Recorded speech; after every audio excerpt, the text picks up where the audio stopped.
Ladies and gentlemen, please stand by. Your webinar is about to begin. Please use the volume controls on your computer or phone to adjust the sound for this presentation. Good day and welcome everybody to the Canadian Obesity Network's webinar series.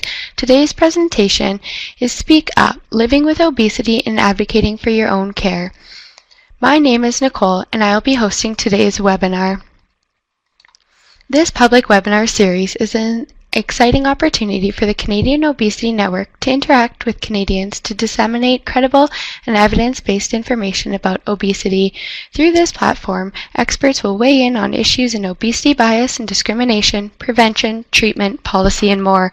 If you'd like to be a part of our public community and want to be the first to hear about future webinars, please become a member at obesitynetwork.ca/public and opt in for our newsletter. An archive of this webinar will be posted and available for viewing on the obesitynetwork.ca/webinars page. Due to the extremely high volume of requests to join this presentation, we have disabled microphone and question and answer features. However, we do want to answer any questions you might have, so if you have any questions you'd like to ask the speakers, you may do so via social media or in the evaluation survey at the end of the presentation. Now I'd like to introduce to you Dr. Ian Patton. Ian is the Public Engagement Coordinator with the Canadian Obesity Network. Through CON, Ian has been active in educating healthcare professionals, advocating for access to care, and the elimination of weight bias. Ian is also very active in public outreach, connecting with individuals living with obesity. Ian has a PhD in kinesiology from Western University, focusing on physical activity and obesity, and also completed a postdoctoral fellowship at the University of Toronto on the use of body mass index in children. Ian has lived with obesity his entire life and has struggled with his weight. As a bariatric surgery patient, Ian has become passionate about sharing his story and improving the lives of Canadians living with obesity. Ian? Hello everyone, thanks for joining us today on our webinar. Today's topic that we're going to be talking about is self-advocacy for obesity treatment. And when it comes to obesity, you might be thinking, do I really need to advocate for myself? And it sounds a little complicated, and you might be thinking, don't the healthcare professionals know what to do, and do I really need to do this? The truth is, unfortunately, that the care and treatment for obesity is not up to par, and so us as patients need to advocate for ourselves. And this is a topic that is really near and dear to my heart, something that I'm very passionate about. So I hope that you guys enjoy the topic today as much as I enjoy talking about it. Before we get too far into this, I'd like to just point out that this is a topic that is really relevant to everyone. If you're an individual who is living with obesity and you've been struggling, you really need to know that you deserve better. There is help out there, and we just need to know where to look and how to ask for that help. Perhaps you're an individual who is living with obesity and has found some success. I would challenge you to share your journey, your successes and failures, and be open and honest, because the more that we can talk about this and the more we can make this topic front of mind, the more normalized it's going to become. And you might just inspire someone to reach out and get help that they need, or become a little bit more confident in asking for that help. We can change the narrative surrounding obesity. And if you are a healthcare professional, you need to be one of our allies. You need to help us raise our voice and find that voice so that we can get the help that we need. Our success will be your success, and we can all learn together as we go through this. Today, to get started, I'm going to tell you two separate stories. And these are real stories, and I've changed the names of the individuals in the stories. But it's really important to remember that obesity is a complex disease, and there is no singular cause and no singular cure for this. We all experience the world living with obesity differently. So these stories are by no means representative of the whole, but I think they serve a purpose for today's topic. First, I want you to meet Laura. And Laura is a 48-year-old woman, and she works in an office doing administration. She has a loving husband of 25 years and has raised 3 exceptional children, all of which are in university now. Laura is the glue of her family. She is the fixer, the caregiver, the support network. She is the type of woman who puts her needs and wants after that of her family and those that are close to her. She is caring, dependable, and very productive and strong. Laura also lives with obesity and has struggled with her weight since she was in her teens. At age 14, her mother put her on her first restrictive diet to help manage her weight, and when she gained it all back, her siblings and her father made fun of her, shaming her for her failure and her weak will. Now in adulthood, after hundreds of attempts to try and fix herself, with diets, cleanses, boot camps, and even over-the-counter supplements and commercial weight loss programs, Laura is larger than ever. She has all but given up hope on ever being healthy or looking at herself as anything but a failure. So she lives a life of shame and failure. While in her house, she is well respected and confident in her role with her family. Her professional life is much different. In her office, she tries to simply make it through the workday without drawing any attention to herself. She keeps her head low and just tries to get through the workday. She has very low self-confidence and low self-esteem, and she's constantly fearful that she will make a mistake. Mistakes bring attention, and that means people will notice her size. And having lived a life of constant criticism for her appearance, the thought of that criticism brings a great deal of anxiety. For Laura, the doctor's office is the worst place. She can't make a visit for a flu shot, a twisted ankle, or even a bad cough without being reminded that she really ought to consider losing some weight, as if that topic or that idea is not top of mind, haunting her every day. The doctor, however, has never really provided any direction, resources, or insight beyond that judgmental comment. Even when Laura has recited the numerous gimmicks and diets and attempts to lose weight, pleading that nothing has worked and nothing has lasted, the doctor dismisses her, making her feel as if she hasn't really tried hard enough. And even after making an appointment specifically to talk about her weight, she leaves that appointment with no actionable advice, and with more self-hate and a feeling of hopelessness. So now Laura goes on suffering in silence. She avoids the doctor at all costs. She sees the doctor as an evil villain rather than an ally, someone that's supposed to be there and help her. She starts to ignore the pain that she has developed in her hips, and she refuses to get checked for her newly developed frequent headaches. She never gets help, and she lives a life believing that she is unworthy of help. And this is a sad story, and it's all too common. It's a story that I hear on multiple occasions when I talk to people in my support groups and in my community. So it's something that I think really should bring some attention and make you ponder why it is the way it is and why someone like Laura couldn't get the help that she needed. So next I'm going to tell you the story of Thomas.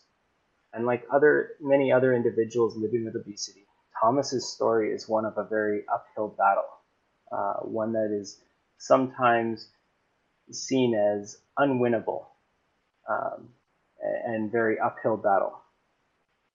So Thomas is a 30-year-old male. He has 2 young children, and growing up and into his early adulthood was always very athletic.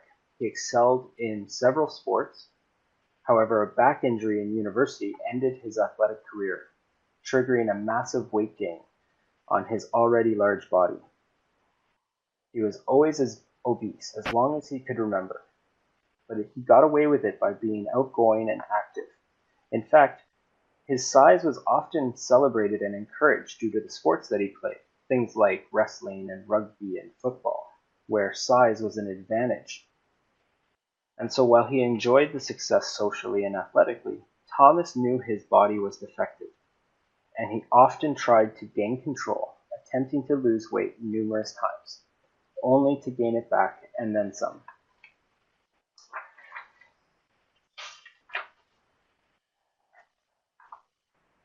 So just like Laura, Thomas lived a life of shame and failure. He had lots of highs and lows and was constantly losing weight and gaining it back. And that brought with it the shame and the failure and a lot of self-hate. The birth of his first child was a trigger for him, knowing that he couldn't be the father that he wanted to be if he kept the weight on. Thomas hit the gym really hard, and he started a really restrictive diet. He quickly lost 50 pounds, only to gain it back.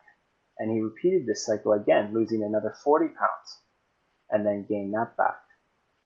By the time his second child was born, his weight was so out of control that he felt as if the fat was sucking the life out of him. Knowing that he needed help, he couldn't do this on his own, he desperately booked a physical with his doctor.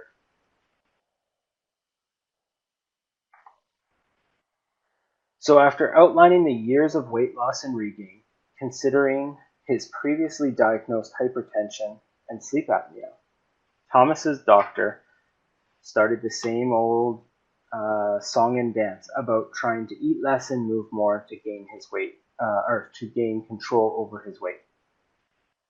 Thomas, however, was educated in the area of health and had an above average understanding of weight. And he was aware that there were other treatment options available. So Thomas asked to be referred to a bariatric clinic, where he eventually underwent a gastric bypass. Thomas is now no longer hypertensive, he does not have sleep apnea, and he finally feels like he has control in his life. He's living a much higher quality of life. So, another story of a really challenging struggle with an individual's weight, but a slightly different outcome. So I'd like you to reflect back on these two stories and think about it. How are they similar? What are some of the similarities between Thomas and Laura? And you might say that they both had very challenging issues with their weight, which had profound effects on other aspects of their lives. And they both desperately tried everything they could to lose that weight and gain control. So can you relate to one of these, or maybe both? Maybe as a health professional, you have patients that might be one of these individuals. So I ask you, what might you do to help them? What would be your advice to them? Now, thinking about that, I'm going to ask you a different question. What are the differences between Laura and Thomas? And the glaring difference is that Thomas got help and he improved his health while Laura did not.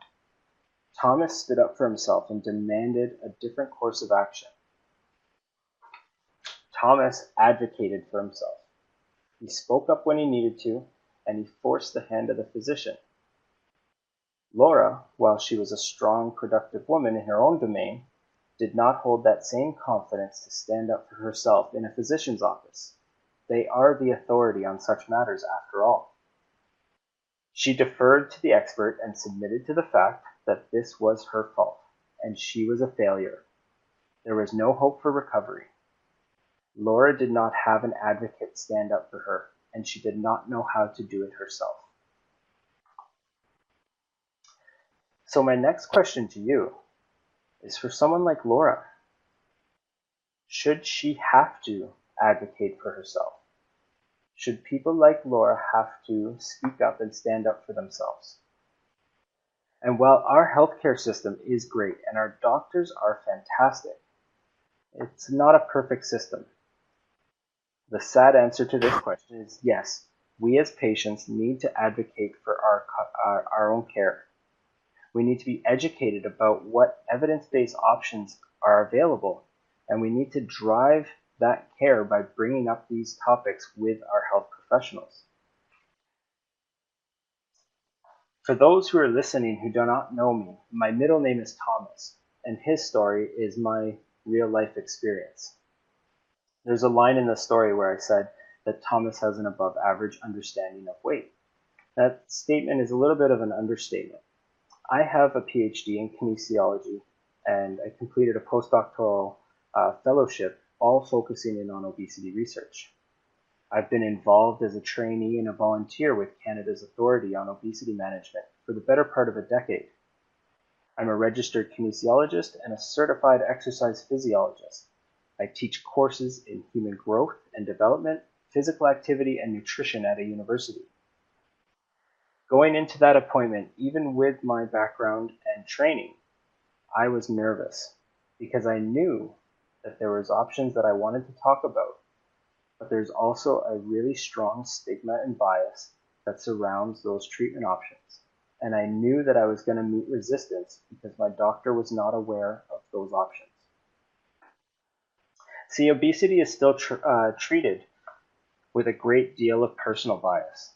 And even despite the evidence, it's thought to be simply a character flaw or an issue of poor self-control and lack of motivation. So when my doctor told me yet again that I needed to simply eat less and move more, I sharply asked for the evidence that this was the best course of action.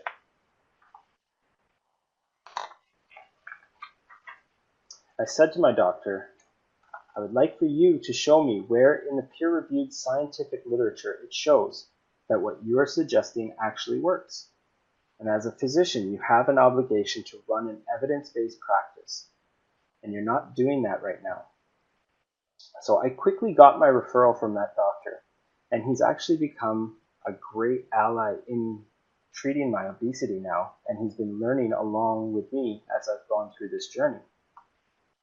See, unlike Laura, I understood the complexity of this disease. I understood that losing weight actually stacks the deck against us and leads to regain. It's a survival mechanism.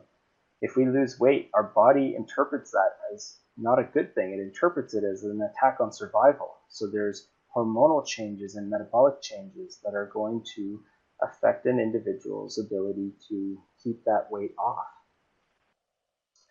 I know that there are many evidence-based treatment options available, including anti-obesity medications, medical weight management, which includes doctor-supervised meal replacements, and there's bariatric surgery. I also know that there's a strong psychological component to obesity that needs to be addressed as well. I also know that obesity is so complex that I will need to, for the rest of my life, use a multimodal management system to keep it in check. I, however, am not representative of the 7 million Canadians living with obesity. They did not do the years of research that I did, and they did not have the privilege of sitting in a room and learning from the country's brightest obesity experts. So what then? What about people like Laura? What about the majority of people who do not have that formal training in this field, and they are bombarded with biased and non-evidence-based information every day?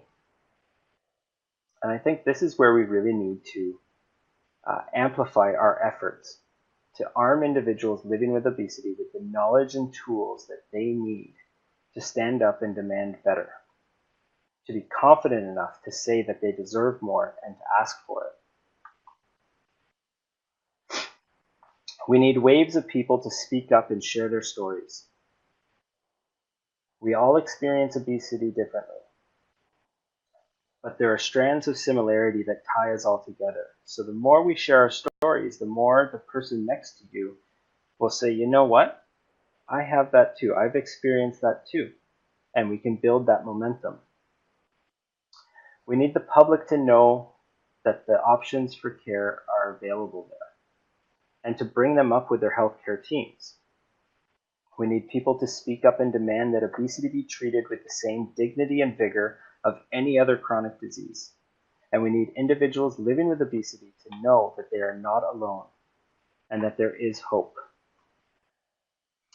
So what these two stories that we heard today have shown us is that there is this profound failure of the healthcare system to appropriately address obesity. And you need to look no further than the Canadian Obesity Network's report card on access to care.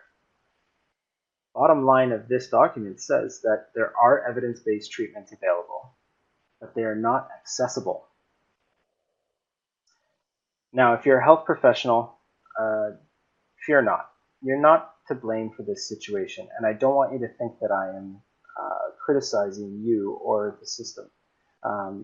This is a much more complex and larger systemic issue. So it's not your fault as a health professional. And if you're a patient, you got to remember that the physician is not the enemy. And we have to figure out what the bigger picture is.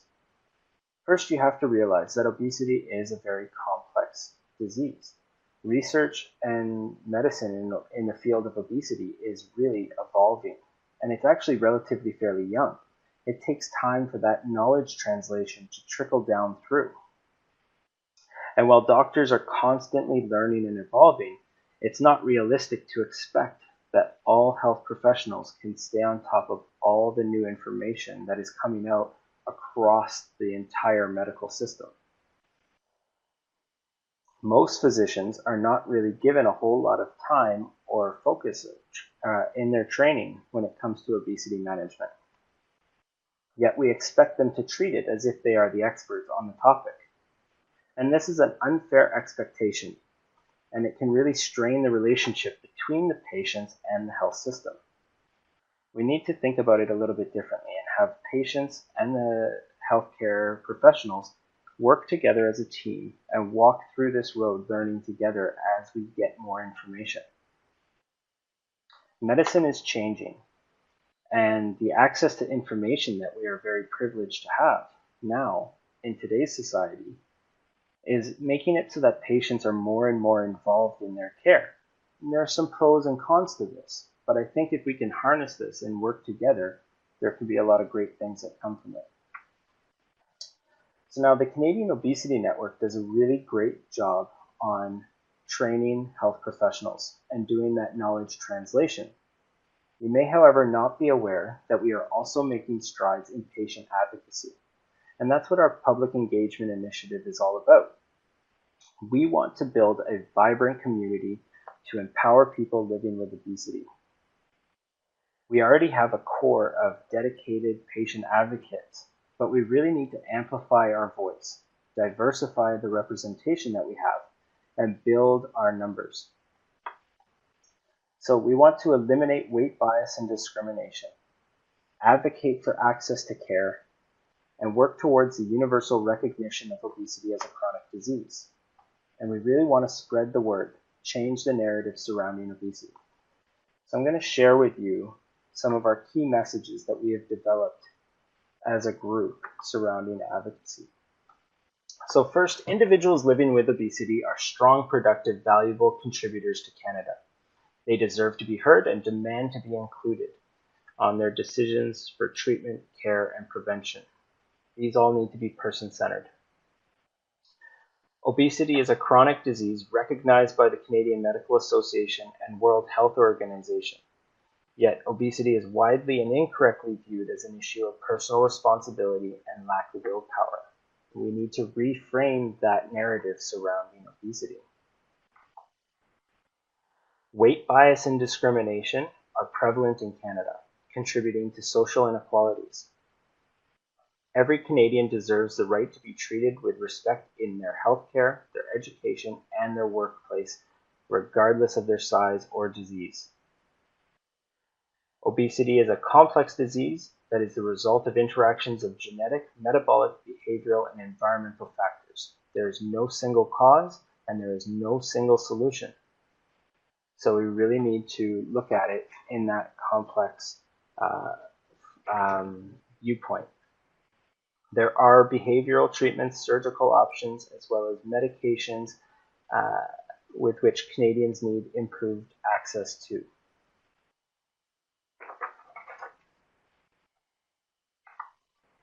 So with those messages in mind, here are key advocacy priorities that we came up with. First is spreading awareness.